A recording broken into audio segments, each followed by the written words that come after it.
પુરુષોત્તમભાઈ શું કહેશો, ચૂંટણીને લઈને કેવો માહોલ ચાલે છે? ચૂંટણીને લઈને તે જોવા જઈએ તો આમ આદમી પાર્ટીનો જ માહોલ છે, કારણ કે જે વર્તમાન સરકાર છે તેનાથી લોકો ત્રાસી ગયા છે, એટલે હવે આ વખતે આમ આદમી પાર્ટી જ ચાલશે. ભારતીય જનતા પાર્ટી એવો દાવો કરે છે કે અમે 30 વર્ષથી એકથા શાસનમાં છીએ અને અમે વિકાસના નામે જ લોકો વચ્ચે જવાના છીએ, મત માગવાના છીએ. તો તમને એવું લાગે છે કે રાજકોટની અંદર, આ વિસ્તારની અંદર વિકાસ કાર્યો નથી થયા અથવા તો કઈ પ્રકારની સમસ્યાઓ છે? ને વિકાસ કામો તો ખાલી વાતો પર જ ચાલે છે, એમ કંઈ અમે ક્યારેય જોયું નથી કે ભાઈ આ પાર્ટીએ કંઈ કામ કર્યું હોય. ઘણા બધા પ્રશ્નો તો છે જ, બરાબર, કોઈ સાંભળવાળું નથી. ચૂંટાઈ ગયા પછી નેતાઓ આવે છે? નેતાઓ તો ક્યારેય દેખાતા જ નથી.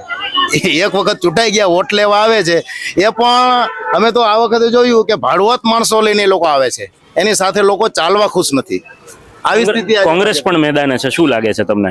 કોંગ્રેસ તો ભોગવેલી પાર્ટી છે, ભોગવે ગયેલી પાર્ટી છે, એટલે એના માટે તો આપણે કઈ બોલવું નથી. પણ અમે ભાજપના સહયોગી હતા, પણ હવે એનાથી દૂર થતા જાય છે.